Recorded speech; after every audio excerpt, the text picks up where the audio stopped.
Hey everybody, first of all, happy birthday America. I just wanted to get that out there. And secondly, I want to wish each and every one of you that live in America a very happy Independence Day. And what this video is about is staying safe this Independence Day, having a good time with your family and friends, and not losing any digits.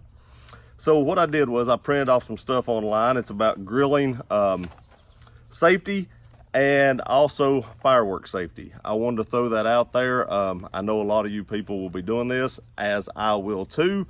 And if we decide to shoot off fireworks, I do want to say, if we decide to do that, it's very possible that I may live stream that.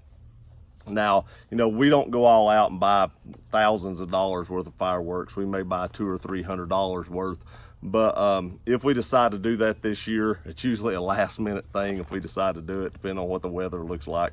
I may live stream that tonight. Now, if I live stream that, you know, I probably won't read all the comments or something like that. It'll just be, you know, live streaming the fireworks, and then, you know, I may talk a little bit, but we'll probably end it after that. So it'll be a short live stream, because even $200 or $300 worth of fireworks usually only lasts, you know, 20-30 minutes at the most. Them things go quick and they're outrageously expensive. But if I do that, stay tuned, because, you know, if we do, I'll live stream it. So let's get on with the video. 9,000 home fires a year involve gas grills, and that's one reason I'm going over this, is because, you know, I want you all to be as safe as possible. Don't catch your home on fire, or anybody else's for that fact. But that's according to the National Fire Protection Association report. And of that, 4 out of 5 of those fires were involved gas grills. Now that's probably because 4 out of 5 people probably use gas grills because it's just more convenient. But let's get on with the gas grill safety. First, check the gas cylinder hose for leaks before using it for the first time. Now, you know, my dad was in the gas business for, God, I don't know, 25 or 30 years. And I have to say, I'm bad about this. I grill basically throughout the year. Our winters aren't crazy. So I do use my grill, you know, periodically through the winter when weather permits. And I'm real bad about not checking that hose, and I need to. So I'm bad about this, but I will probably do that before I use it this time, because that is a very good point. If you have a leak, that could lead to a very bad situation. Apply light soap water solution to the hose, which will quickly reveal any escaping gas, revealing bubbles. And that's how my dad used to check for leaks and stuff like that, so I knew about that. He actually puts it in a spray bottle, just a soap and water mixture. And, you know, if you have any leaks, you'll see the little bubbles forming right there. Do not use your grill if that happens. If you smell or otherwise suspect a gas leak and there are no flame, turn off the gas tank and grill. If the leak stops, get a professional to service it before using it again, or call the fire department if the leak does not stop. You probably want to call the gas, you know, your gas provider as well. The fire department probably isn't as trained as they are to handle the gas situation. You can call the fire department, but your gas company is probably going to be more equipped to handle that situation, in my opinion. If you smell gas while cooking, get away from the grill immediately and call the fire department. Now, they keep saying call the fire department. I'm saying that's fine, but you also need to get in contact with your gas provider. And also, do not attempt to move the grill. If you attempt to move the grill and the gas leak hits an open flame like in the grill, you're going to have a really bad day. If it doesn't kill you, it's going to be catastrophic at the least. Never turn on the gas when the lid's closed. Now, I've actually seen somebody do this. You don't want to do this. Luckily, it didn't blow the lid off or anything stupid. It just caused a big flame and singed his eyebrows a little bit, and he was okay after that. It was not me. But if you leave the grill door shut and turn on your gas, it can actually leak in there. If it doesn't fire right away, which a lot of gas grills don't, when it does fire, there may be more gas inside that than, you know, you would want, and it could potentially blow that grill up. After cooking, make sure you completely close the valve of the grill. Now, this is something I'm very a stickler for. As soon as I get done grilling, I shut off that tank immediately. I don't know if it's just the fact that I don't want to blow anything up, or if I'm just don't want to lose any gas, because gas ain't cheap. But either way, it's always good practice to turn that valve off. And always store your gas grill and propane tanks away from the house. That is a good practice. Most people don't do that. Most people have their gas grill on their deck or their carport or wherever it may be, and I would say 99% of the people probably do have theirs there. So, but it is a good idea to store it away from there, but I don't know where you're gonna put it. I can't say I don't do that. I keep mine on my carport, but that is not a good practice to have. So that is all the gas grill safety tips. Remember, if you smell gas, shut that thing down immediately. Don't take any chances. If you turn on the valve and you smell gas right then, just shut it off and go to plan B. If you have to, go out and buy a charcoal grill or a new gas grill or whatever it is, but do not risk turning that on if you smell gas. All right, so now to charcoal. Charcoal grills can continue to remain hot for many hours after the flame is extinguished. I'm pretty sure we all know that. Charcoal grills work by the coals, and the charcoals just get so hot and cause hot coals, and it heats the hamburgers or hot dogs, whatever you're cooking, off of that. That is just like building a fire in a fire pit, or worse, it stays hot for a very long time. So, avoid placing any objects near the grill that is flammable. And one of the major things that would be is fire starter, like the squeezable fire fluid. The fire starter you spray on the charcoal to help light it. Keep that away from it. That stuff's very flammable. It could get knocked over or something like that. That'd be pretty catastrophic. Burn a house down that way. So keep that away from your actual grill.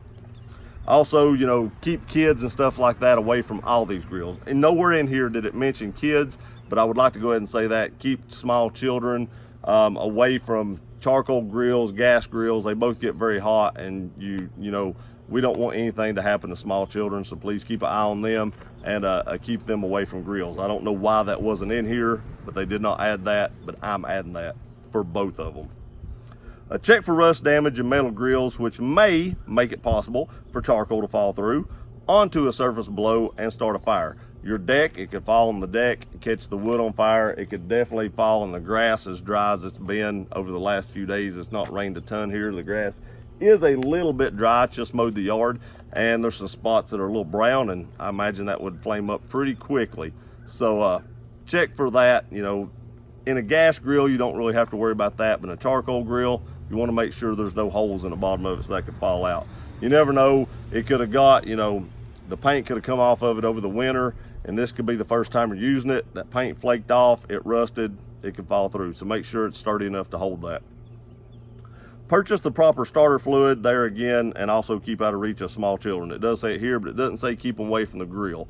I don't know what the proper starter fluid is. It's not gasoline or kerosene or something like that. It's just a bottle of starter fluid. So I'm assuming maybe they're saying don't use gasoline. Don't use gasoline, but get just regular starter fluid to start your charcoal. Don't add starter fluid when the coals are kindling. You've already been ignited. Never use any other flammable or combustible liquid to get the fire started. There again, don't use gasoline. Could cause a huge explosion. Just use the fire starter fluid, and once it's going, it's going. There's no need to add more. Just let it take its time. When you're using charcoal, you have to be patient. If the fire is too low, rekindle with dry kindling and more charcoal if needed. Avoid adding liquid fuel because it can cause a flash fire. That's pretty self-explanatory. Just add some more charcoal to it to get it hotter. What's already there will get ignited. No need to add more starter fluid to it. And don't leave the grill unattended. I don't know, who would really do that, but never leave a grill unattended just sitting there. Kids could walk up, anything could happen. A dog could knock it over. So make sure you leave your grill attended, or make sure you're attending the grill at all times so that something like that does not happen. So next, we're going to talk about fireworks. There's going to be tons of fireworks set off today, and everybody loves to watch fireworks except my dog because he's terrified of them. But most people love to watch fireworks. Here are 10 firework safety tips for you guys. And I did not know this right here. Fireworks packaged in a brown paper are made for professional displays. Avoid buying. I did not know if they were packaged in brown paper, they were for professional fireworks displays. I didn't know that. Now you know. So if they're in brown paper, unless you're professional, move on to something else. I always have an adult supervise fireworks activities, especially sparklers. I had a buddy one time, I wasn't there, he was talking about it. Don't try this, but he wrapped a bunch of sparklers up, just a ton of them, in duct tape and stuck one out the top and lit it, and he said he blew a cinder block in two. I don't know if that's true or not, but you can get some burns off fire sparklers, so always, you know, supervise your children when they're doing something like that. And if they're small kids, don't let them deal with the big stuff. Handle that yourself and just let them sit back and watch. Back up to a safe distance immediately after lighting fireworks. That should be common sense. You know, when you light something that's fixing to blow up, get away from it. Also, don't shoot Roman candles at each other. You know, people do that. I've seen it on YouTube. You could hit somebody in the eye. You could hit somebody in the mouth. I mean, all kinds of things could happen. That's just a bad situation. Never fire anything at someone that could blow up. That's just not a good idea. Never point or throw fireworks at anybody. That was actually the next one. I didn't even read it. I just threw that in there. Keep a bucket of water or a garden hose handy in case of fire, and douse, use fireworks before discarding in a trash can. Also, if one doesn't go off, be very cautious of that. Give it plenty of time before it goes off. Don't just go down there and stick your head over it. I read an article the other day where somebody or some woman had run down there and grabbed a firework because it didn't go off, and actually looked inside it. It went off and just exploded in her face. She didn't make it. So always give fireworks that don't have time to go off plenty of time to make sure they are actually duds. Never allow young children to play or ignite fireworks. That goes back to the other one. Always supervise your kids, and if it's big fireworks, set them off yourself and just let them sit back and watch. Never carry fireworks in a pocket or shoot them off in metal or glass containers. Now, I'm not sure about the pocket thing. I've carried fireworks in my pocket before and they never went off. So I don't know what they're talking about, but shoot them off in metal or glass containers. I guess it could blow up and throw shards out, so you don't want to do that. I always shoot them off in what they supply you at the place you buy it with. You don't want any shrapnel flying off. Never try to relight or pick up fireworks that have not ignited fully. There again, if it doesn't go off, it's a dud. Let it sit there for quite a while before you run up there to it. And don't, you know, unless the fuse just went out and there's still plenty of fuse sticking out, like it immediately went out. If it's burned all the way through, don't try to relight it. That could end very badly. Never place a part of your body directly over a firework device when lighting. There again, that lady thought it was a dud, but they're actually talking about lighting. Some of these fuses are very quick, and it's never good. You know, it's just like a gun. Don't point a gun at anything you're not willing to destroy, and don't look down the barrel. Treat it just like that. You won't get hurt that way. You know, if you're not looking over it, it ain't gonna hit you in the face. And make sure fireworks are legal in your area before using them. You know, a lot of places have noise ordinances, such as the city. In my town, the city can't do it. I live in the county. I can shoot fireworks all day. We don't have that noise ordinance that they do, but always make sure your local laws, you don't want to get arrested, just trying to have a good time in your backyard. Again, happy birthday, America. Happy Independence Day to you all. Please be safe, have fun with family and friends, and have a great time. I appreciate you watching this channel. We'll see you next time.